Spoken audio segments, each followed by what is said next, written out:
Welcome back to Neutrality Studies. My name is Pascal Lotta, and today we've got Stas Krapivnik back, a former US Army officer and great source of insights on all things Russia and war. Stas, welcome back. Thank you. I can do economics too. You can do a lot of things. But you are always brilliant when it comes to connecting dots between these different fields. So can we maybe start? And it's really sad that we need to do that because there's so much violence at the moment, international violence. But can you give us a bit of an update of your reading on where the Iran war is going? Because it seems to me Donald Trump's not very happy with it anymore, is he? Well, I don't know what you're talking about. Iran war ended. What day are we on right now? Iran war ended 14 days ago because Trump has told us that he's beaten Iran. Iran has nothing. Iran doesn't do anything. Iran, I don't know why they haven't surrendered because he pummels Iran totally out of existence every single day. And by the way, anything that's burning that's not Iranian is all artificial intelligence. That's what we heard yesterday from Trump, that it's all artificial intelligence. And if the media is going to be putting that out on the news, they're going to get punished for it because it's fake news. It's all false news. It doesn't Very, make very desperate, isn't he? Like with all of these statements that he's making. I mean, on Truth Social, in front of the camera, they're sounding so desperate now. I mean, trying to enlist the Europeans and Chinese and Japanese in reopening the Strait of Hormuz. It's an insane idea to start with. I don't think that was trying. I think that was more like ordering the vassals, including I guess the Chinese are supposed to be vassals too. They'll have it really bad if they don't do what the God Emperor demands. It's yeah, you're right. And plus, if you look at his posts, they're getting longer and more babbling. They're getting it's. I do believe the stress is yeah. I think he was already starting at least early stages of dementia. But just because I mean you can look at the from his first term and you can look at the beginning of his second term, the way he spoke. He spoke using much simpler words, simpler phrases, and he sounded more like about a 13 or maybe a 12-year-old kid or 11-year-old kid than an adult. I'm not saying he was ever the wisest or smartest man around, unless you ask him personally, or those that believe he's the anointed one.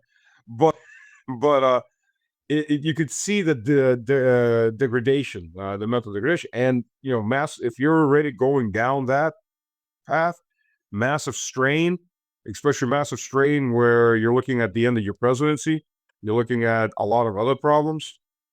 Yeah, that's gonna add to it. That's seriously mental degradation, and he's babbling. I mean, it's his truth socials. He's babbling because he doesn't have a filter. He needs to have a filter. He needs to have a manager that is, it takes the what he wrote and goes, no, we'll erase this, and this. He needs an editor or filter, but he doesn't have one, so it goes Trump spraying to your screen. And when he's out on stage, he's babbling. He's getting worse. I mean, Hegseth is. I listened to Hegseth's speech. That I've never heard so much crap and lies compounded in such a small amount of time. And I don't think the man said a single word that was true, except maybe an A or an is. Just a pack of lies, but all those lies are to cover his own skin and back up Trump. And it's hilarious in one way, but it's very sad in another and very dangerous. You have a guy that's your leadership is that mentally degenerating, right on in front of you. And on the other side, we have, doctors and multiple PhDs, Mr. Arakchi, Mr. Ali, not Abunima, sorry, Ali Sadeh, what's his name? Sorry, Ali, I forgot his name, Abu Sadeh, Ali Sadeh. We've got the president, Pezeshkian, and so on. I mean, all of these people are keeping it incredibly together, and they're also giving a lot of interviews online, right? And they're speaking very coherently about the war goals and the implementation of it. And every time there was just a new interview out on Sky News where the guy tried to push him into when are you going to start negotiating? The Iranians keep saying like, no, we force the other side to stop. But they give these interviews in Tehran and invite the U.S. and foreign media in, and they're not afraid at all of doing this also out in the public in the West. I mean, how are you reading this situation? Well, it's first of all, it's bravery. I mean, let's call it what it is. It's bravery. I don't see too many American present leaders or Western European leaders that would risk their lives, literally risk their lives going in a parade while the U.S. is dropping bombs on the edges of it around it. I'm actually surprised the U.S. didn't commit mass murder on one of these quad parades. I was expecting that. That only I think at Tehran only one woman was killed and a couple people were injured because they're dropping around the edges.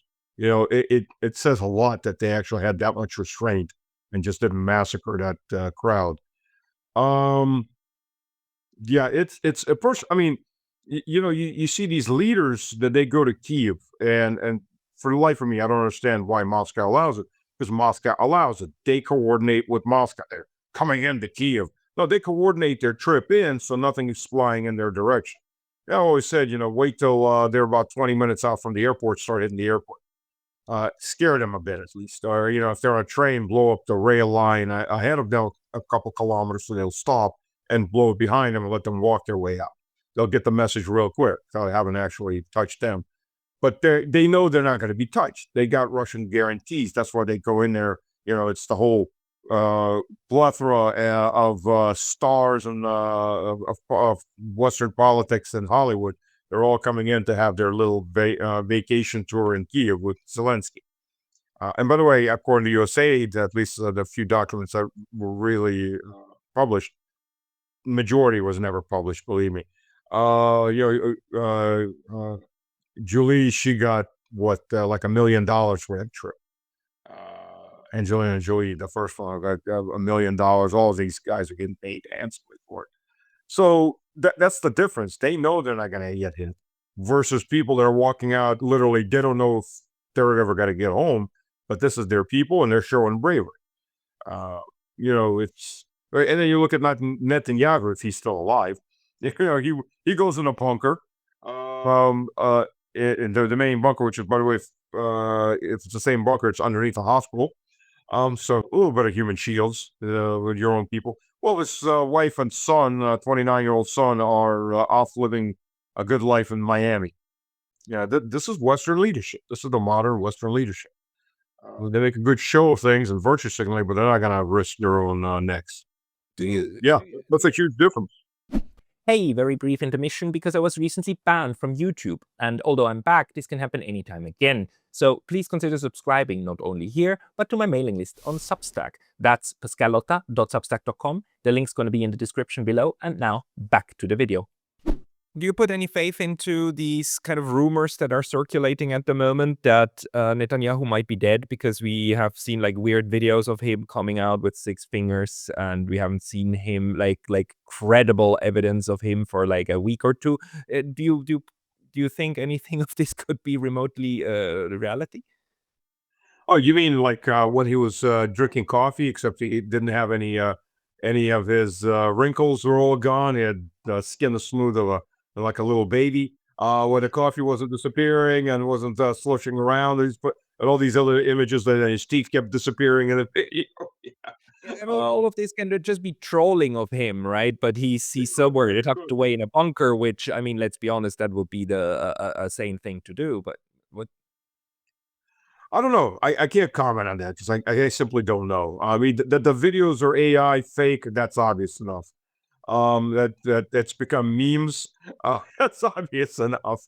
Uh, is he actually alive? I don't know, but even if he's gone to whatever just rewards he's gotten somewhere, hopefully that's nice and warm.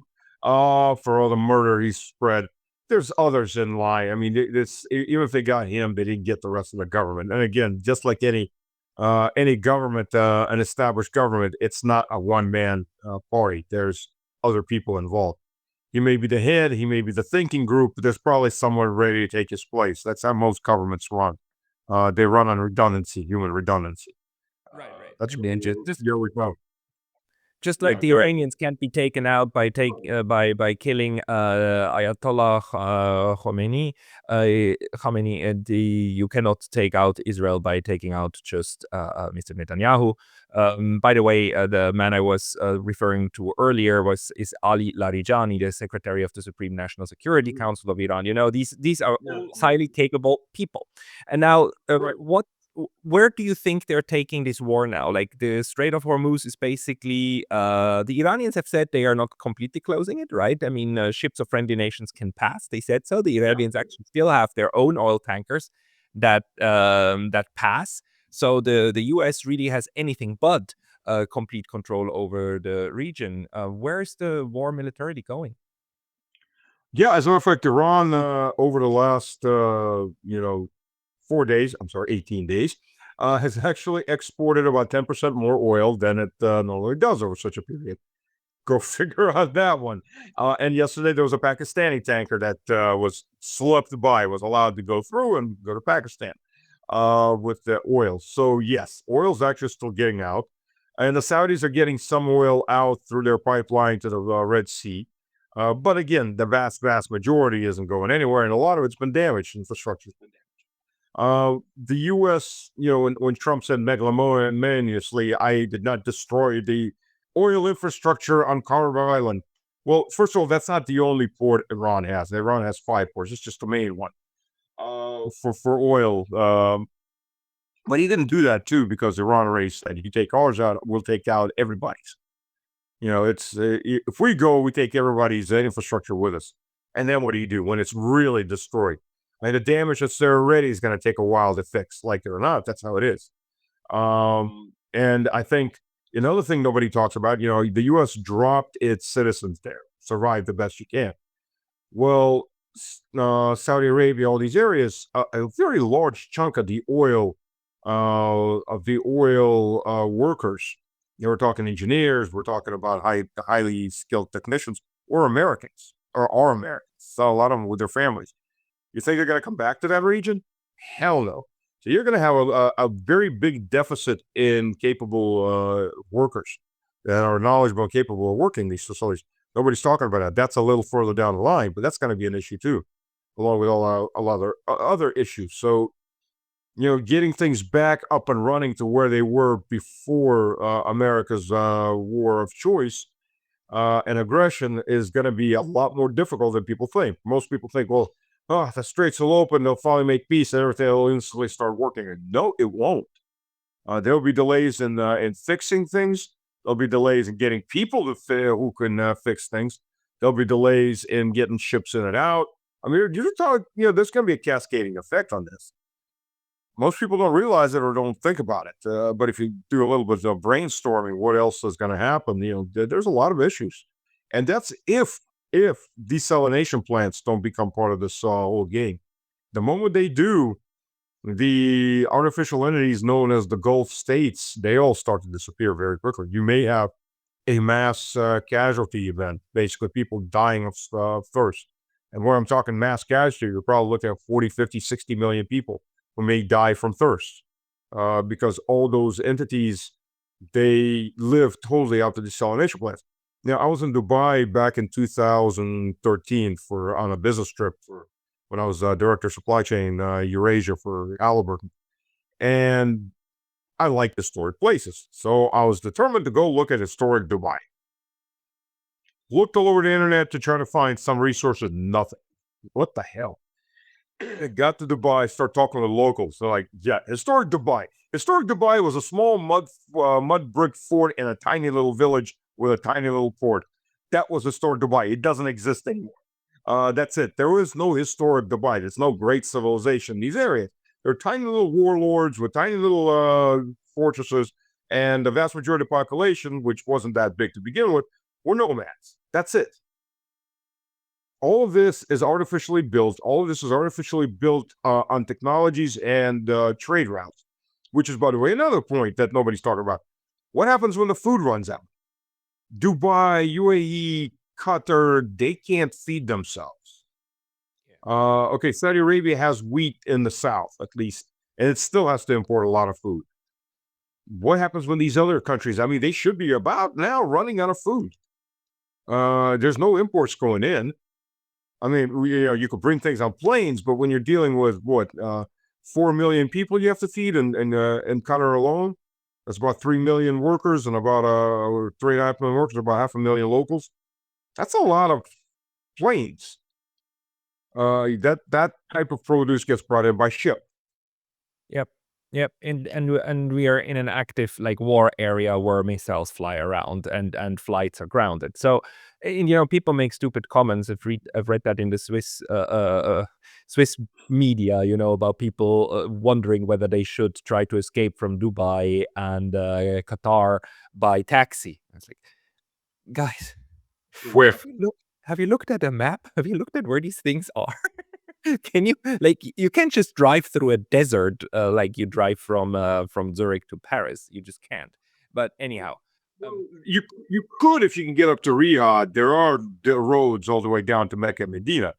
But yeah, I mean, first of all, you need to find a taxi driver. Second of all, that's a pretty long track. Third of all, I'm not gonna go into what it costs you. But there's this other point. The U.S. has dropped its civilian population there. I mean, Russia has gotten its civilians out. Georgia's gotten its civilians out, and Russia was helping and is ready to continue to help. Other countries the U.S. dropped its civilians there. There's no effort to get them out. As a matter of fact, day 2, or is it day 3? I had the video in one of my updates. This journalist, he calls in the videotaping, he calls the emergency line that was set up for this from the State Department, the Ministry of International Affairs. And there's the recording there. Basically, don't count on the U.S. government to get you out. Survive the best you can. Right. So the U.S. government just, never mind the 2,000 some soldiers and civilians in the green zone and the other 2 bases in Iraq that have been dropped. And nobody's talking about, even though there's combat operations there every single day. Sooner or later, they're running out of provisions and ammunition, and then what? And the green zones get hit, and one of their failing systems was destroyed 2 days ago, which is the system's anti-aircraft, anti-missile systems that you see the little R2-D2-like units with a Gatling gun sticking out of them. They're using the green zone is that area in Iraq, right? In Baghdad. Yeah, it's in Baghdad. It's a gigantic zone in the city that's set up as a safe zone for the embassy and whomever else and corporate headquarters and such. Yeah, so one of their main defense points has been destroyed. There may be more by now, but they've been dropped. And, then the people in Saudi Arabia, and believe me, if they work for Aramco or a lot of these other companies, I mean, I had job offers for Aramco. Professors, they're there for America. They're, managers from different companies, things like that. There's a lot of people. It's not just oil and gas. And they're there with their families. They've all been dropped. Survive the best you can. The U.S. could have formed convoys and get them to Jordan at least, and then fly them out of Jordan or down to Egypt. They could have, or try to get them up to, I guess getting up to Turkey would be difficult. Well, I know El Jalani is their friend now, so he'd probably let them through. But they could have done something, but they've done nothing. They've done nothing. But they still have it better than the poor souls now stuck in these bases, the ones right at the Gulf, right? That are, and according to you, right? Or you're the one who told me, right, that they didn't even bother to build proper bunkers in those bases. Yeah, that was a shock when I found that out. I spent my time in armor and infantry, and then, well, besides the headquarters units, all officers go into staff sooner or later. But as as an armor officer, as an infantry officer, the fact that they didn't build bunkers is mind-boggling. What do you mean they didn't build bunkers? I was talking to a friend of mine. I was doing an interview with a friend of mine, Pazi Alpaladze, who is pretty high up in Georgian society. And he's a former infantry officer, first Soviet and then Georgian. He was like, well, what do you mean? I didn't hear you right. You heard me right. What do you mean? It's the same thing. Everybody from our background just go, what? But yeah, they didn't build bunkers. One, they were expecting this war to be very, very short. And 2, there were absolute reliance and faith in the anti-air systems. Well, the anti-air systems at best are out of ammunition, or worse, were destroyed along the way. And what I've heard is now there's panic. The Saudis have told the American military, "Go screw yourself. We're not helping you. We're neutral. Survive the best you can." So that's they're cut off from that. There's talk about evacuating the bases, mass evacuation, because they and go where I don't know. Plead for the Saudis to let them pass, because those bases are absolutely untainable. The Iranians are systematically destroying the infrastructure. They haven't started really working over the barracks and places like that yet, but they'll get to that sooner than later. But these guys, yeah, they don't have bunkers. They didn't plan for this. It's insane. I mean, like I said, from somebody in my background, it's like, how do you not build a bunker? You start digging bunkers the moment you finish you decide where your base is going to be. You start digging bunkers and you start building everything else. Even Halliburton, Schlumberger, these types of companies in Iraq and other areas like that, they have bunkers on their bases. But yeah, the Air Force and the Navy types, they never build bunkers, which is insane. There may be some bases have bunkers, but as far as I know, they don't, which again is insane. But now they're suffering their stupidity. What do? You got no place to hide. And now this morning we also had like a report that they're actually I think that it's the Gerald Ford, right? The aircraft carrier that has been out on the sea now for 10 months. And that they actually had a fire. They saying the fire broke out in one of the laundry rooms, like from the laundromats, drying stuff. Anyhow, fire on board, took them a while, 3 hours to put it out. Let's suppose all of that is true, and this is not external damage, but this thing is now starting to burn just without even being attacked, and apparently 600 sailors are impacted by that because their quarters got kind of flamed up. What does that tell us about the state of also the U.S. Navy? I mean, they seem to be really strained, like heavily strained, and Donald Trump is now ordering more people into the Indian Ocean. Apparently, Alexander Mercurius is interpreting this as maybe not so much being about the Strait of Hormuz and more about trying to intercept Iranian oil tankers. But that's just a good wild guess. Where do you see this going? Well, you remember what I was telling you before about cascading systems. This is all part of it. I mean, an aircraft carrier, first of all, aircraft carrier is big, and there's 5,000 people aboard, and they've been out to sea for 11 months, and which is a massive strain on the human body, on the human mind. But it's a big place. Now, look at those destroyers. They've been out there as escorts just as long. They've got crews of about 350 people on a much smaller piece of real estate. They're even more cooked up. Nobody's talking about those destroyers or submarines that are there. But all those systems are highly technical systems, are dependent on each other. And yeah, the crews are strained. I mean, think about it, being 11 months out to sea. Normally they're on 6-month rotations. 11 months, I mean, is insane. They haven't been to port 11 months. It's a massive mental, physical strain on people. If they've done stops, it's very short stops to refuel, reprovision. But people need a break. Physically, people need a break. This is just civilians. A guy that had 5 deferments for Vietnam, Trump, 5 deferments. The guy that said, the people that ran Vietnam were all fools, they were all idiots, they didn't know what they're doing. Master tactician Trump, who had 5 deferments, could have shown everybody what he was capable of, become an officer. Of course, he didn't, he wouldn't, and he won't, and neither will any member of his family. But this is abuse of just abuse of people. Just even if there wasn't combat officer, but this wasn't an illegal war, this is just an abuse of people. You keep them out there. This is the situation even before these assets are now being used. I mean, we're talking about this being a huge disaster for the United States now in the first half of week 3, but they didn't even go to combat yet. I mean, the state of the U.S. Military forces seems to be really much worse than we thought, I mean, even us critical folks were like, they're not going to be able to project that much force, but that they would project that much weakness is a huge surprise to me. You know, Sakal, or the IDF, Sakal is in Russian. The IDF was supposed to be the premier military force of the Middle East. That is until they went into Gaza and they proved that they weren't. They're far, far from it.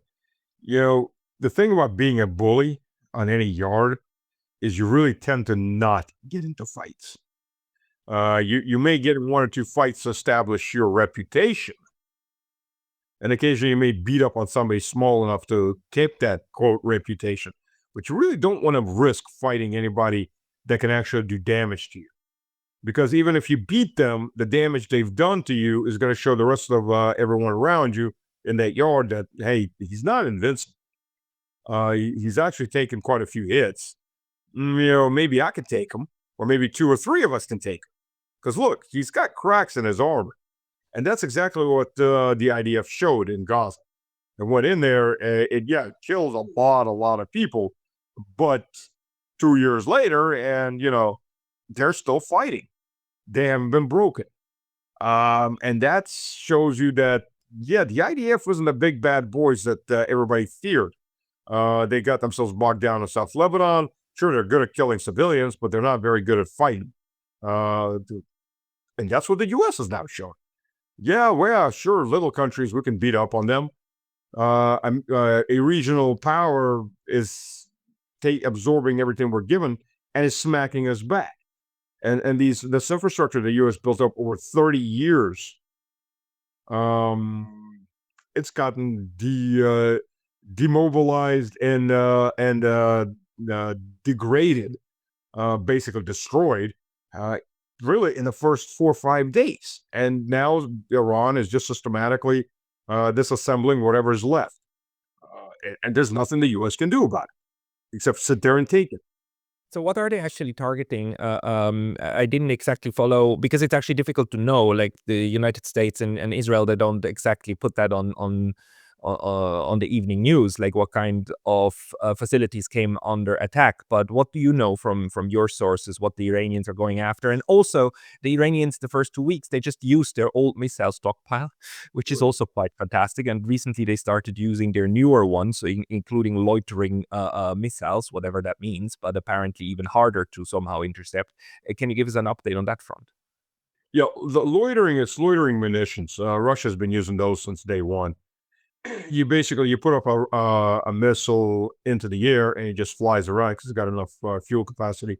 It flies around looking for a target. So you're not sending. You don't necessarily know what you want to hit. You're looking for a target of opportunity. So it's flying around while you've got drones, or you've got infantry recon units out there in the bush.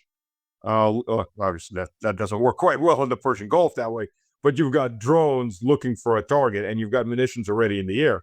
So you see a target, say a tank, or you see a staff car or something like that. If it's normally you see it, you call it, they launch. He may be far away by the time you get a chance to destroy him. Here, you see him, you call it, and there's a munition that's already flying around, and it just goes in and takes it out. So you get a very fast response time. Like I said, Russia's been working with those for the last 4 years, very effectively. So that's one thing. Yeah, they're fighting. What we're seeing is they're going into phase 3. So phase 1 was cheap, old, well, not cheap, but necessarily old stuff, and older drones, old ballistics that were 15, 20 years old. They used them not to saturate the enemy anti-aircraft. That's phase 2. They use them to blind the West, or not the West in this case, the U.S. And the Israelis, by taking out all those radars and constantly hammering the THAAD radars, which, by the way, 4 days ago, or I guess 5 days ago now, videos came out of South Korea as they were in the night sneaking them out to get them onto, I guess, planes and fly them over to Israel. So they're stripping their assets out everywhere now. Thanks for pissing China off and North Korea for South Korea. We're gone. Bye. Have a good life. We'll be back when this is over, maybe. And the same thing for Japan while we're at it. thanks for being our patsy, and we're gone now. So we'll see you when this is over. Which can't leave those leaders in high spirits. It's like, well, yeah, you know your place in the big hierarchy of things. Israel Yeah. rules. Just on a side note, the Japanese took the decision 2 years ago to start building their own missile defense system. They just knew it would take 10 years, so it's like, yeah, you're about 8 years late. But it was well understood already 2 years ago, and that was not because of U.S. pressure. It was because they understood the U.S. is not reliable. But anyhow, completely different theater. Please, let's continue with what's being hit and what the three phases are. So phase two, then overwhelming the U.S. The Right. system. So the U. What happened was the time of preparation for an attack went from being around 45 minutes to down to maybe 5 minutes because these forward radar stations have been destroyed, right? So the forward eyes are gone. That those radars would actually pick up the launch. So the moment the missiles started to launch, they're already picking up on the scan. So if it's heading toward Israel or heading toward American bases further in, they've got 45 minutes to react to it. That's a huge amount of time. Now there's no radars to pick anything up. The THAADs have been destroyed in Saudi Arabia. In other words, they're destroyed in Jordan.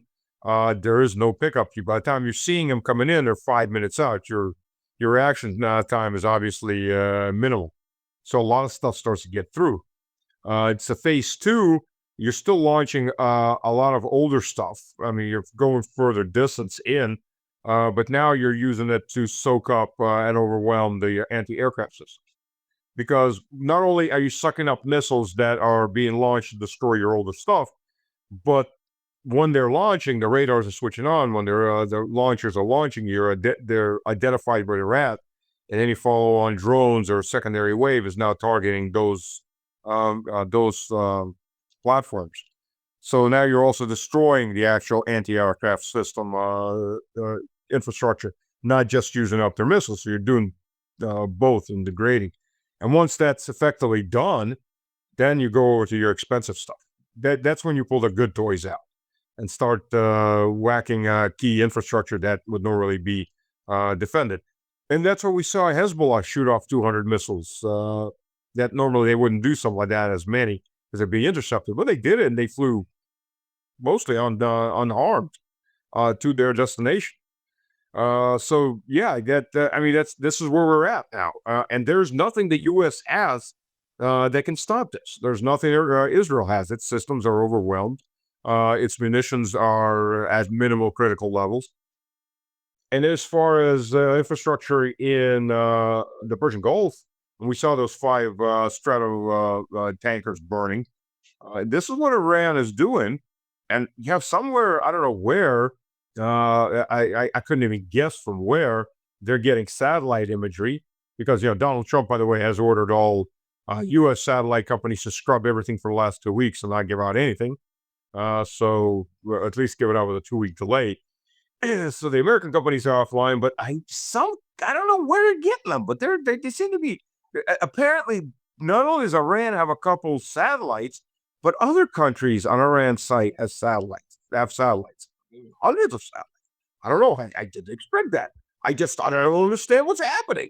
This wasn't supposed to be that. I mean, and possibly Russia is proxying the U.S. How dare they? I mean, only America gets to proxy Russia. It can't go the other direction. That's coming. Absolutely. I'm shocked. I'm telling you, I'm shocked. Shocked I am.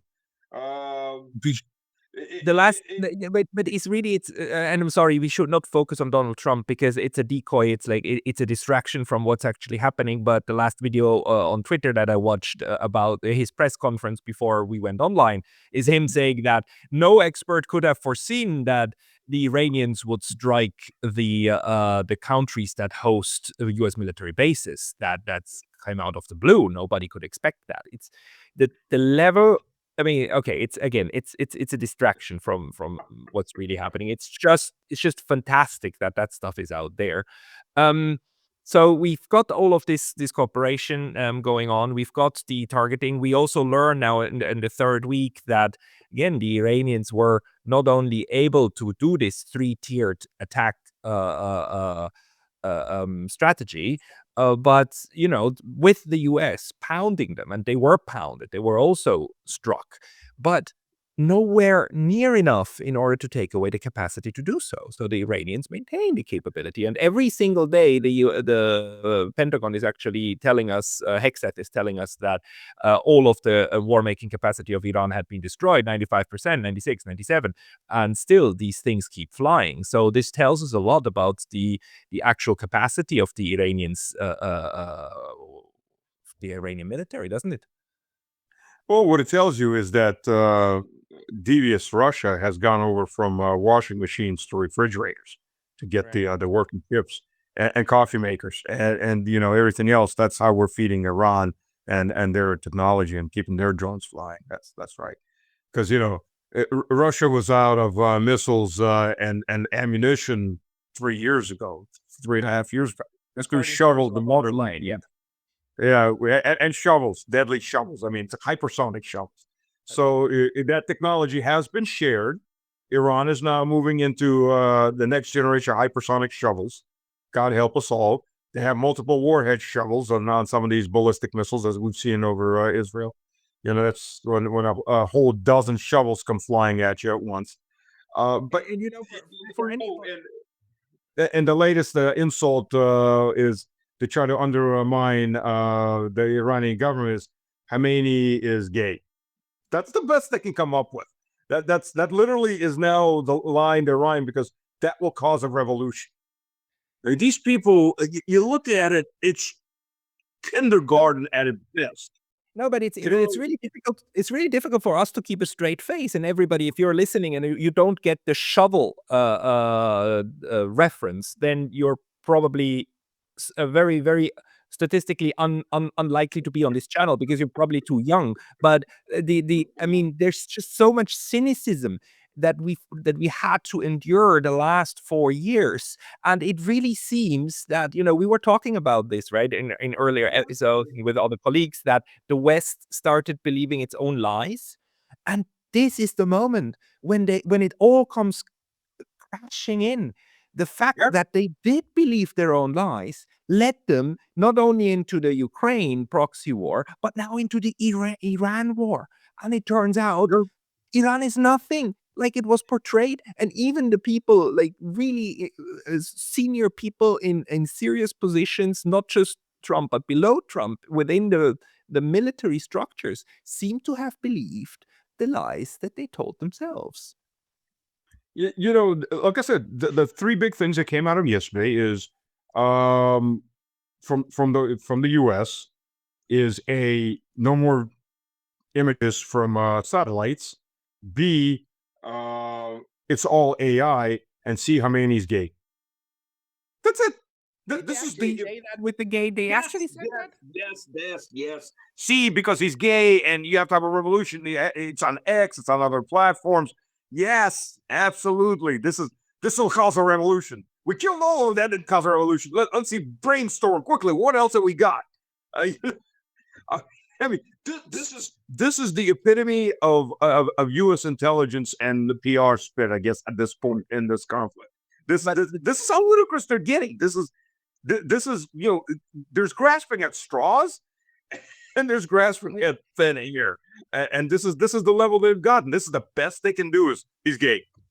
But if you're that far in at the beginning of week number 3, we're that far into this into this desperation. Doesn't that mean that we are getting really dangerously close to maybe seeing a first nuke being used?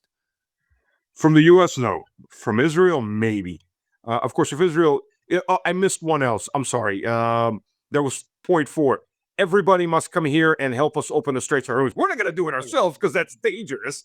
So bring your ships and do it. I'm sorry, that was the 4th point. I'll have all that up on my update.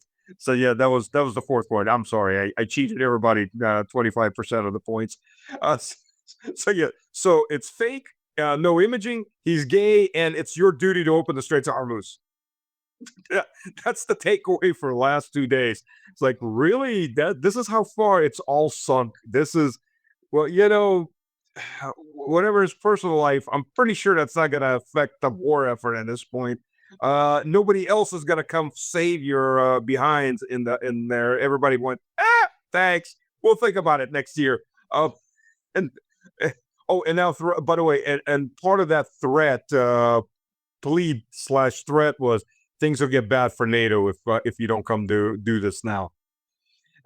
So, I mean, how tell me, because you're sitting there, like, how's the Russian media reporting all of this? I mean, they must be having the time of their lives now, right? Oh yeah, it is. On the Russian, I don't watch too much television. I don't have time. Actually, I watch almost no television. I don't have physical time, but I read a lot of the stuff that comes out. And yeah, they're having a field day with it. I mean, this is the ludicrousness of all of this is just the the degeneration, degradation of all of this is amazing. I mean, it's not that the king doesn't have any clothes on; he doesn't have any skin on. I mean, it's he's gilded and he doesn't have any skin on. You know, at this point, to make it a little crude, if he cuts and runs now, you may have part of his gonad still attached to him. The longer he stays, the more gilded he becomes, because there is no way to win outside of nuking, and then you go into a whole different era that you don't really want to go into. Possible counter nukes from some of the Muslim states that have nukes, and by the way, that'll be the green flag for every country that can to either put up their own nuclear programs or buy somebody's like Pakistan's or North Korea's nukes. I mean, you're going to talk mass nuclearization of the world, and that's the it's not a matter of even closing the gates after the horses have fled the barn. It's closing the gates of the barn's burned down. You're still holding the gate. There's no barn. That's what it would be. And Trump would more likely be walking out in handcuffs out of the White House before it's all over, because his enemies, I mean, they're going to have a field day with him anyways. It's just how badly do you want to go down in history, or he'd have to go full dictator mode. Uh, it, I, it's Israel on the other hand. But of course, if Israel does it, Israel has a nuclear power plant. It's not a very big power plant, but it does have a nuclear power plant 100 kilometers south of Jerusalem. The point is, the whole country's pretty damn small. If that nuclear power plant gets taken out, or the heating and backup electricity, I'm sorry, the heating, the cooling, and the backup electricity units get taken out, which is easy enough to see with Israel's air defense being basically degraded to almost nothing, you'll have a nuclear meltdown, and that'll still contaminate a very large chunk of a very small country.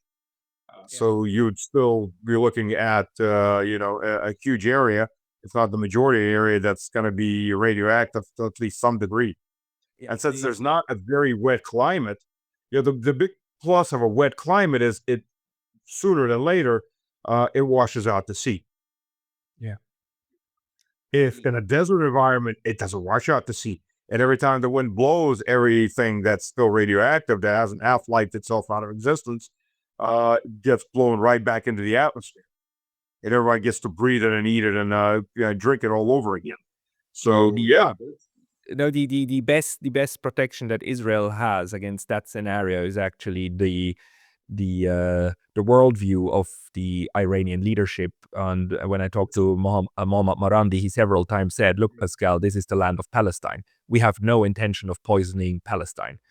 So that's good for them, but it's extremely dangerous, of course. But maybe the let's talk just a little bit about the not just what we can foresee, but how you think that the development also coming from Russia and coming from China, what that tells us. So 2 days ago, I had a discussion with a Chinese scholar that is not out yet, but I will put it out to Thursday or Friday this week. And he was making the point that when the war started, the Chinese were very pessimistic, and they always, he said, like in the Chinese view, the Iranians always were too blue-eyed about the US and their ability to negotiate with them and so on and so forth. So they were very pessimistic, and they withheld a lot of some of the support that they could have given because they didn't want to bet on a losing horse. And now that the Iranians are really kind of rocking it, like in their campaigns, that he says the Chinese are becoming much more confident of also like adding more backup and also rhetorically speaking out for Iran more, which they were very hesitant to do in the beginning. Is there a similar thing happening in Russia? Well, Russia was backing Iran as it was. Does success breed success? Of course it does. Uh, the great aid to help the Soviet Union, when it kicked in during the Second World War. It kicked in when the British ambassador drove up out of Moscow, drove up to Kiev, which was at that point about 100 something kilometers, so 120 kilometers north of Moscow, about 90 now. Moscow's growing. And this is right after New Year's, and toured the death and destruction of a German division up there. And it got surrounded, it got exterminated. I mean, exterminated. And he telegraphed back to Churchill and Roosevelt, I think they're going to win. They're going to do this. And that's when Lend-Lease started coming in from the Americans, which was all paid for. And by the way, the Mongolians, dollar-wise, gave just as much as the Americans. If we're going to go down that road, they actually did. It is slightly different materials, but yeah. But success breeds success. They've got a pretty damn good chance of winning this. Okay, we can back this now. Russia's been backing them as it is. That's why, all the shock and awe and, oh my God, they're giving coordinates. Yeah. You didn't realize that was going to happen. But Russia is still actively also providing equipment. Believe you me, that you don't train MiG-29 and Su-35 and S-400 operators and pilots in 3 or 4 months. Those people get trained for a year plus. So you do your own judgment on who's sitting behind the controls in the planes and in the S-400 system, which, by the way, has been husbanded so far. Because Americans, the B-2s have flown in to some degree, but the majority of American Israeli aircraft, including the B-52s, have not flown over Iran. They're still, no matter what they say about there's no air defense, there is air defense. There's an S-400 system, at least one, out there somewhere waiting. So if those B-52s come flying in right over Iran, those are easy prime targets. And I'd expect to see a few of them going down. So there's that. But yeah, I think, and I think China, from what I've heard, this may be happening. China is not only seeing that Iran can defeat, at least locally, the U.S., but China is drawing other conclusions from it. So they may be celebrating a reunification before the end of this year. That's something else, because Taiwan's got to be getting real nervous about right now. The U.S. military has shown itself to be at what level of capability.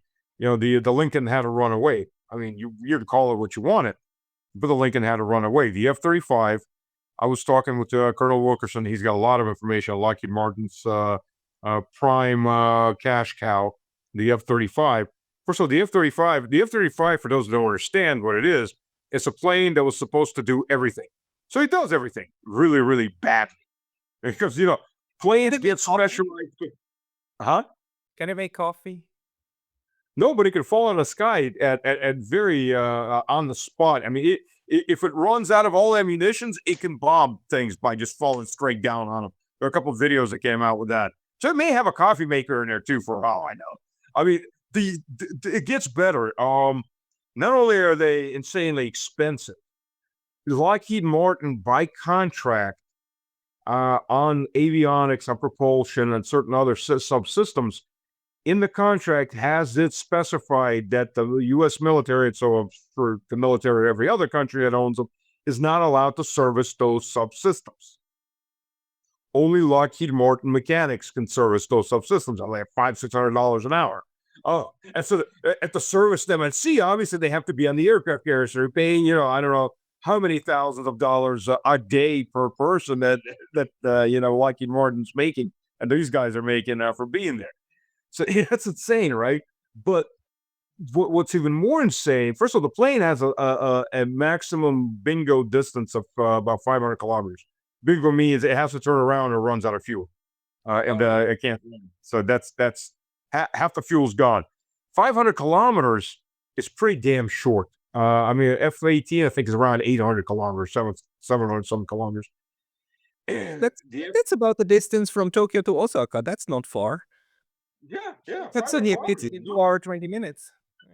Now, if it's going, I mean, if it doesn't have to return, it can go 1,000 kilometers from point A to point B before its fuel runs out. Yeah, but if you want to go and bomb Iran, then you kind of need to go back. Yeah. You kind of want to land somewhere other than, inside Iran, or somewhere at the outskirts of Iran. So you have to have refueling stratoforces. Basically, the entire American air tanker fuel and a British air tanker fuel, everybody else's is there. It's almost all concentrated there. So when they get destroyed, that's a hit. That's a pretty big hit. So basically, the U.S. has lost 6 of them. They're saying that some of these can be repaired, but 6 of them in 2 days. 1 got shut down, 6 got hit by on the ground, or 5 got hit on the ground. Whether that can be repaired, that's not something that's going to be happening for fire damage, in 1 or 2 days. So yeah, so they're combat ineffective because the aircraft carrier has to stay far enough away that it doesn't get whacked, which means it's on the other side of the of Oman. The Chinese satellites found them, and they really can't go very far in. Well, it gets better. Yes, how could it get better, Stas? Oh, strap in, it gets better. The M1 Abrams as a tank, our standard rule of thumb was 1 hour exploitation, 2 to 3 hours of maintenance, which is bad, which is already bad. Russian tanks take a lot less maintenance. This thing, if what Colonel Wilkerson told me is correct, they're looking at about 10 closer to 20 hours of maintenance for every hour of exploitation. So basically, you can't fly multiple sorties with these things. You fly out once, you come back, and it's grounded for basically a day as they're trying to fix it. And I mean, talk about inefficient. This has got to be the most inefficient plane that has ever been built, ever. I mean, for its cost, for the cost of maintenance and everything else, it's incredible. I mean, just just let me get this straight. So not only does the United States not have enough of these things, and they cost a hell of a lot of money, and the production capacity of it depends on the Chinese willingness of exporting rare earths. But they're also like incredibly, they break immediately, and you need to after 1 hour flight, you need 20 hours of maintenance. I mean, this is just a whole new level of like decrepit kind of military system, which I just never thought that the military industrial complex in the US was that poor in quality. 2 corrections. It doesn't necessarily mean they break, but the whole system has to be reviewed, has to be analyzed, has to be tweaked, and someplace has to be fixed.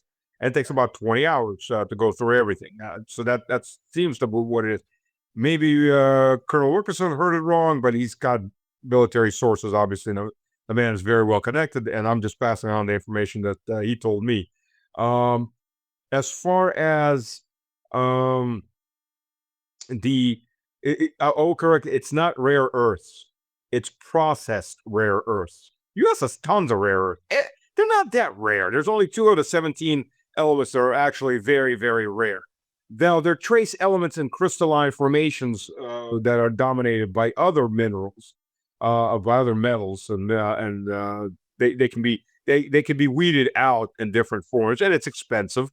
It's dirty, and China's got 97% of world capacity. Russia has 1, and it's doubling its capacity over the next 2 years, and the rest of the world has 2%. So U.S. has like 1 plant that started to do it, and Trump was showing this magnet off because in their pure form, they're very highly magnetic. So they're very good for electronics, particular radar systems. Not really radar imaging, X-ray imaging. Some of the elements are radioactive naturally, so they're good for imaging, MRIs, things like that. It all uses them in modern electronics. It's just the U.S. can't mass produce them in quantities that it needs for its missiles, guidance systems, its planes, its big radar balls. So yeah, so they're that little bit of a problem. It's like saying, the Roman legions are great. We just don't have any steel production, so our Carthage has to provide us with steel. Other than that, we'll conquer Carthage and we can keep them down. You got little problems there. This is the same thing on a more modern. And by the way, steel came before iron. Iron's a high tech process. Right. People don't understand. again about the way that this war is developing, like how long do you think the United States can physically still maintain attacking Iran? That's a well. They could continue dropping JDAMs on Iran for a long time. U.S. has a lot of dumb iron bombs, manufacturing guidance units, and glide units that are assemblies attached to it. It's pretty cheap, all things considered. They could do for a very, very long time. Effectiveness, big question. Uh, Public support, they never even had a rally around the flag moment that U.S. normally has when it starts these wars. And very quickly, the gas prices are heading toward. They're already. There was at least one station in California that was already at $8, but on average they're $5 plus, and they're only going up. EU is screaming and hollering, but of course the US will just ignore it. But since the US could walk in and on the oil industry and put in for at least inside the US, put in export controls and put in price ceilings. They could, but then the donor class would be really, really upset because they're making money off of this. I'm just wondering, the reason there was so much oil over the years because we've allowed Russia to sell its excess oil. We've allowed nobody to do anything. The reason Russia had excess oil, and everybody else did too, if you look at the oil charts, for about 3-4 months before this started, oil had been going downwards in price. So a lot of companies put a lot of their stock in oil that they didn't sell. They put it on ships as storage facility, mobile storage facilities, plus land-based storage facilities, waiting for price to go up. Oh boy, our price has gone up. So my question is, Baron Trump and the rest of these guys, how much did they buy stocks and bonds in the oil industry? Because that's happened before in other industries, and it's not limited to Trump. That's the way the U.S. government works. Insider trading is illegal for everyone except for Congress. Congress wrote itself out of that little bill, by the way. They literally have an exemption, so they know what's coming up, who's going to get the big contracts, and they buy up their stocks and get really rich. That's why Congress is full of millionaires and billionaires, even though most of them came in with upper middle class or lower upper class salaries, and they're not making that much money as congressmen. But yet they're all millionaires. So Congress is in the loop for that, and I'm sure who's gonna say if Trump's closest associates were buying up stocks. Plenty of people. Well, I'm afraid that plenty of people can say it, they can't prove it, or if they can prove it, they can't do anything about it because there's always amnesty. Uh, so It's so yeah, yeah, I'm sure they're making money. yeah. No, look, war is a racket, and even a losing war is still a racket. So people still And making it's money out of worse. this. You're absolutely right, Pascal, but it's worse. It's not just a racket. War is not necessarily always a racket. Sometimes it's necessary. Well, most of the time it is. It at least has a good chunk of it. But the point here too is, for the U.S. and the military-industrial complex and other complexes, they don't care if they win or lose. Right. They don't. They're making money either way, so they're not trying to win even. It's just prolong it. Prolong it as long as possible because we're making money. That's the end of it. We'll walk away tomorrow if the money goes away. It's even worse. I mean, people making money while there's a war, but they're trying to win it. At least they're trying to win it. They're trying to get something. When the people backing don't give a damn. Not 2 decades in Afghanistan, $7 trillion spent in Afghanistan. They didn't care if they won along. It's just they needed to extend it because they're making money off. Yeah, and it Or bears stealing. repeating. The United States doesn't lose wars. There's moments when it doesn't win them, but the military industrial complex still makes a ton of money out of it. No, I mean the U.S. didn't lose the Vietnam War. South Vietnam lost the Vietnam War. Uh, when you're eradicated from the map, that's certainly not going to happen, and they know it, and they're going to continue profiteering on it. Stas, this was again a good update and insights. People who want to follow you, they should go to Mr. Slavic Man, Slavic with a K, on Yes. YouTube and on Telegram. Anything else they should find you at? Yeah, I've got a Substack, Zmi Garenich, and I'm on X under Stas Krapivnik. We couldn't fit the whole name, but we Russians like long names. And unfortunately, I don't give you enough on there. So Stanis Krapivnik. But yeah, and Zvi Garinich, I'm using that just like you. I'm using that as a backup right now. Uploading all my videos. I mean, the videos I'm uploading are older videos, obviously, right now because I got a big backlog of them. But yeah, you never know if YouTube will block you or not. So Everybody find Stas now. Go on Substack, on X, on YouTube. Stas Krapivnik. Thank you very much for your time today. thank you.